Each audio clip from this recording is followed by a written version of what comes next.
Flores, perteneciente a la congregación ADC Villacabello, y estamos en esta oportunidad para compartir en un programa más en el cual le denominamos Una Fe Inteligente, con el propósito de transmitir lo más amplio y profundo de la palabra que el Eterno nos ha dejado a través de sus contenidos.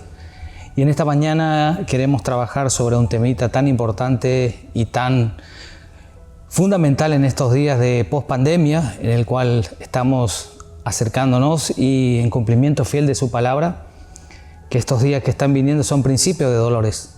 Por lo tanto, nuestro propósito es transmitir, enseñar, compartir, impartir todo el conocimiento a través de su bendita palabra que nos ha dejado para que podamos de alguna manera profundizar en ella y vivir una vida conforme a lo que Él estableció. Y en esta oportunidad, para iniciar una serie de trabajos, queremos iniciar el tema que vamos a trabajar en esta oportunidad, se llama los frutos del Espíritu. Es un tema bastante reticente por el hecho de que en la realidad muchas veces no podemos constatar, porque es un trabajo eminentemente de fe. Es un trabajo en el cual cada persona, a partir de su convicción y certidumbre de ser salvado y estar en proceso de santificación, necesariamente y irremisiblemente debemos intentar vivirlos.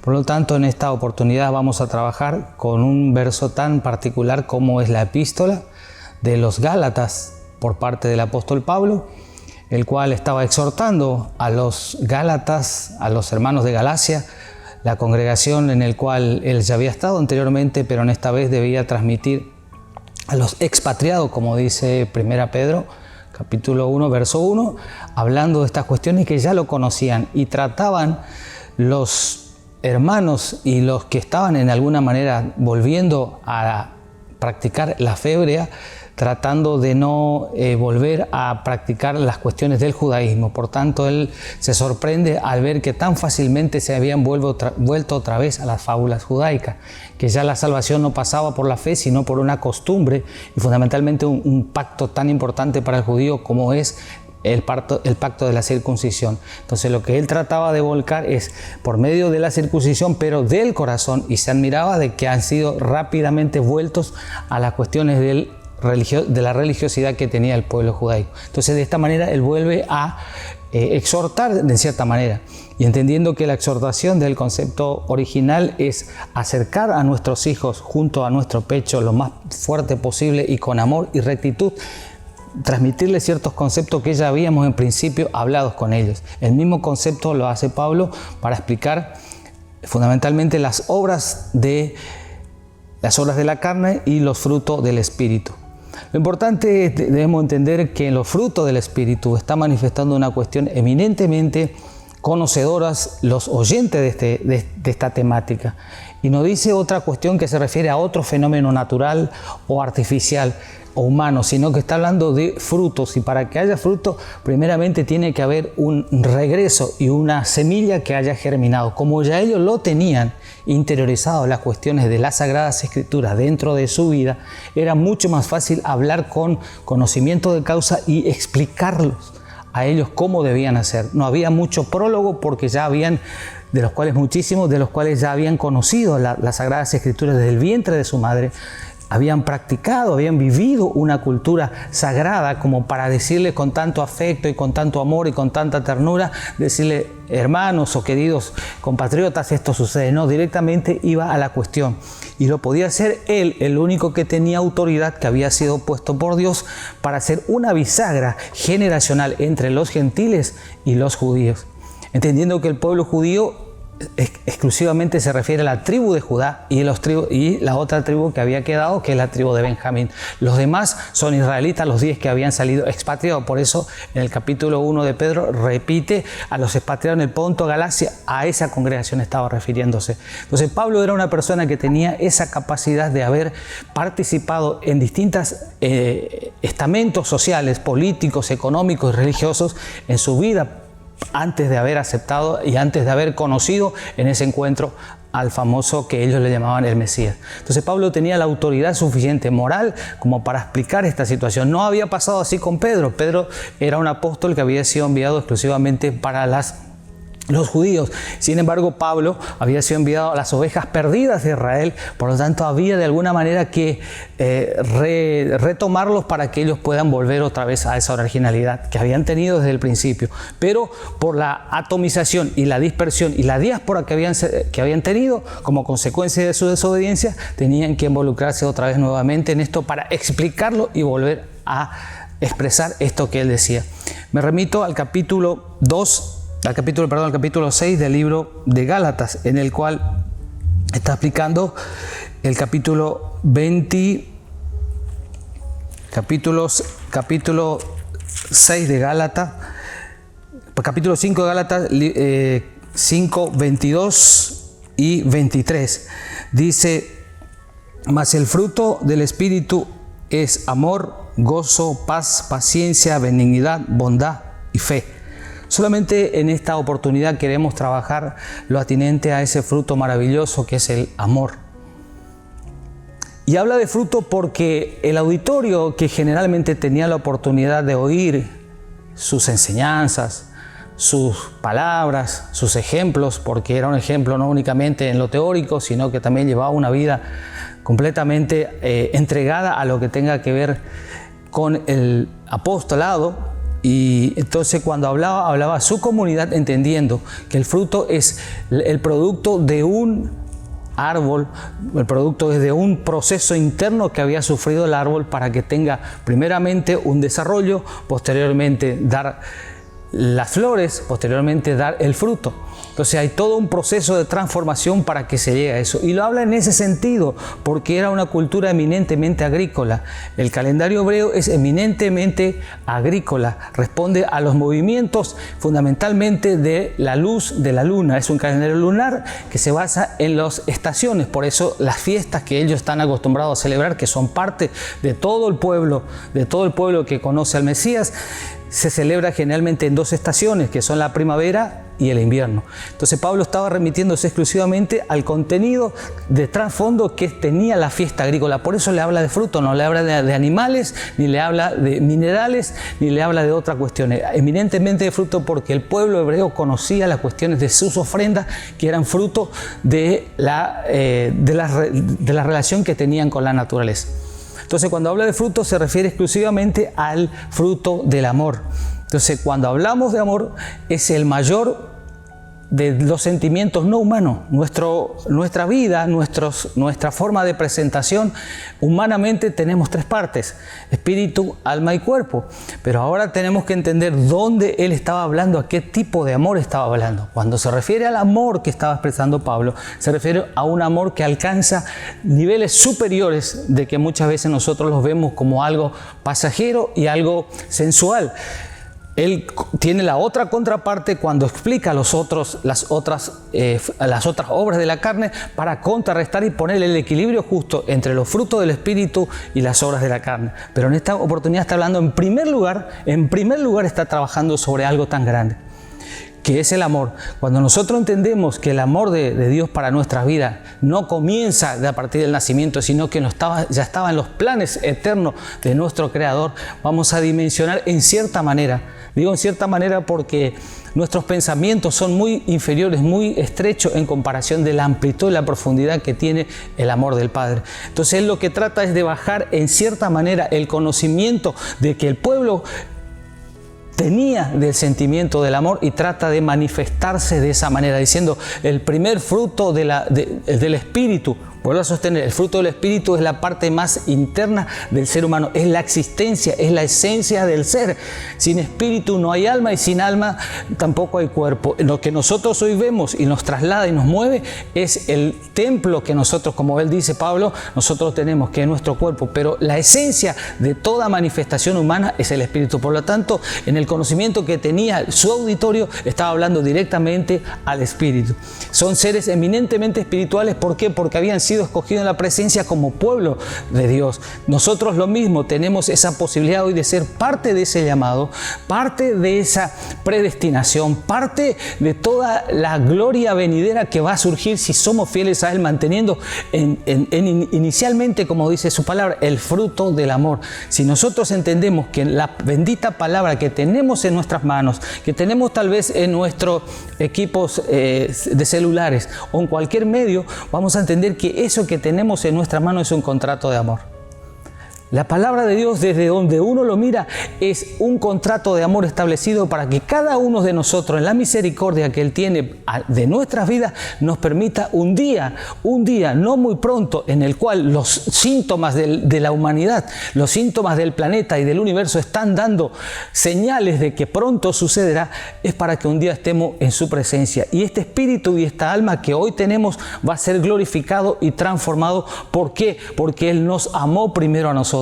Es un amor que sobrepasa, como dice su palabra, todo entendimiento humano, pero es importante dimensionar y comprender de que ese amor solamente viene cuando nosotros venimos a Él y nos acercamos a través de su palabra. No hay otra forma de manifestación de amor.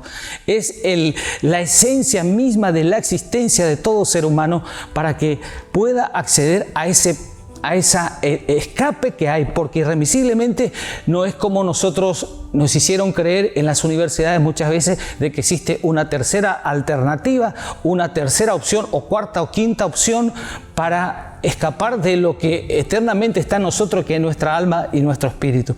No hay una tercera, son dos caminos, dos opciones. Una es la condenación y otra es la vida eterna, pero la esencia de la vida eterna es amor, pero no es un amor únicamente ese amor sensual o ese amor que toleramos determinadas cuestiones por ser permisivo, sino que un amor recto, un amor que nos llama con actitud de introducirnos en la eternidad mediante su representación y su manifestación de amor un día en aquel madero.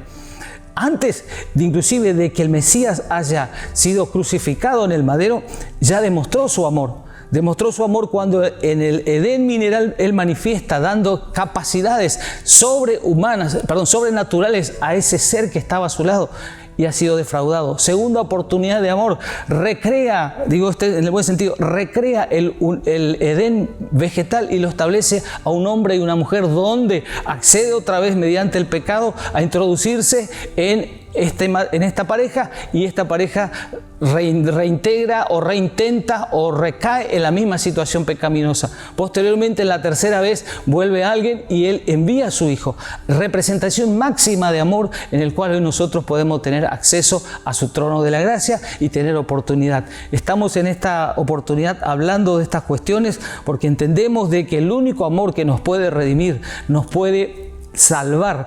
Cuando hablo de salvación, no estoy refiriéndome a que vamos a escaparnos y vamos a tener una vida corta como la tenemos, sino una vida eterna, y solamente a través de su amor yo puedo acceder a eso. Tenemos oportunidad nosotros, los que tenemos acceso a la salvación, llamándole de esta manera, mejorar nuestra calidad de vida espiritual a través de la práctica del amor. El mundo tiene ciertas expresiones cuando expresa esta palabra amor, pero nosotros, los hijos del Altísimo, creyendo de que a través de Él obtuvimos algo tan grande como es la salvación, debemos practicar y vivir continuamente en estas cuestiones del amor, para que este amor que Él nos ha dado podamos practicarlo. ¿Cómo? Cuando nosotros nos introducimos en su palabra. Vemos en el libro de Apocalipsis o Revelaciones cuando Él expresa que todo Él conoce, pero has dejado tu primer amor. Ahora, dentro de la concepción de lo que estamos hablando, tanto del apóstol Pedro, del apóstol Pablo, y en el caso de Apocalipsis de Juan, cuando dice: tengo algo contra ti, que has olvidado tu primer amor. Cuando hablamos del primer amor, se está refiriendo exclusivamente a las prácticas del cumplimiento de su palabra. No se refiere a otras cuestiones humanas o temporales de gratitud a alguien humano, sino que tiene que ver con la práctica del amor hacia su palabra. Cuando internalizo en mi vida a través del Espíritu Santo, obrando en mi ser, todas las cuestiones se van acomodando por el amor que nos ha dado el Padre en nuestras vidas. En esta oportunidad hemos trabajado solamente sobre una cuestión, que es el amor. Ese amor espiritual, no el amor sensual, ni el amor que tenga que ver con las cuestiones terrenales o por intereses que se van acumulando en función de lo que tengo como objetivo alcanzar. Este amor es eterno, sobrepasa todo entendimiento, transporta nuestra vida a una dimensión superior como ningún tipo de amor puede hacerlo. Aquí en la tierra encontramos manifestaciones dadas por Él, porque el sentimiento de amor fue dado por Él y lo vemos allá en el Edén trabajando con sus criaturas, ya descendiendo de ese nivel que había tenido y entendiendo de que ya habían fallado una oportunidad, alguien que Él amaba, que era el querubín grande. Desciende. Lo mismo sucede hoy con nosotros. Él desciende en cada uno de nosotros, hablando a nuestras conciencias, hablando a nuestro espíritu, con ese amor único que Él tiene. Pero ese amor único hacemos diferencia a nosotros. En la medida que nosotros escuchamos, en la medida que nosotros nos acercamos a Él en oración, nos acercamos a Él en momentos de comunión interior, interna, única que nosotros tenemos, porque no estamos hablando de religión, estamos hablando de una fe obediente. Vamos a tener mayor participación en ese amor tan especial que ningún ser humano, nada aquí en la tierra, ni los ángeles pueden hacerlo, solamente Él puede sentirlo. Y Él va a ministrar ese amor en tu vida en función de tus necesidades, en función de tus preocupaciones, en función de tus ansiedades. Por lo tanto, acércate en estos días a Él, compartí con Él. No trates de ser un religioso más o una religiosa más, trata de tener una comunión íntima con Él y desarrollar ese amor, porque esto tiene que ver con el cultivo. Por eso habla de fruto, se cultiva y esto se practica, pero en una función eminentemente espiritual. Por eso, queridos hermanos y queridos oyentes que están detrás de este trabajo, nosotros hablamos de estas cuestiones porque hemos participado en cierta manera, en mínimo nivel para introducir estas palabras. Si nosotros no sentimos amor por Él, es difícil que sintamos amor por nuestros hermanos, y si no sentimos amor por nuestros hermanos, tampoco vamos a sentir amor por la obra, y por lo tanto va a ser imposible que lleguemos algún día a la eternidad, porque el reino de los cielos es amor, es una manifestación exclusivamente de un gran amor que Él tiene por nosotros. Cada uno de nosotros tiene esa particularidad y esa propuesta que Él ha dejado en nuestros corazones, que se llaman el amor. Ese amor que no es únicamente la cuestión sexual, porque Él lo que pensó cuando nos dio este sentimiento espiritual es en la eternidad, donde vamos a tener amor, vamos a conocernos entre todos, todo lo que tuvimos la oportunidad de estar en esta tierra e irnos a los cielos, vamos a tener la oportunidad de estrecharnos en amor. Por eso los insto, los exhorto en cierta manera a que volvamos a ese famoso primer amor. Y el primer amor solo va a volver cuando yo me dedico a introducirme en su palabra, o estudiar su palabra, alimentarme continuamente de Él y llegar en esa comunión filial y en esa química espiritual que puedo sentir cuando yo me introduzco en la fuente maravillosa de su amor. Esto es lo que queríamos transmitir en esta oportunidad, y los insto a que la próxima oportunidad que estemos juntos, que consideramos que va a ser la próxima semana, vamos a trabajar sobre otro fruto que tenga que ver con la misma temática que estamos hablando, que se refiere a los frutos del Espíritu. Hoy trabajamos únicamente con el amor, después seguiremos hasta completar tanto los 9 dones, los nueve dones del Espíritu, como los 5 dones ministeriales y los 9 nuevamente del Espíritu. Así que estamos más que alegres, más que gozosos de poder compartir esta nueva oportunidad con ustedes. Que el Eterno los bendiga, que el Eterno les dé fortaleza y que podamos seguir adelante con toda esta maravillosa oportunidad de mostrar amor al mundo.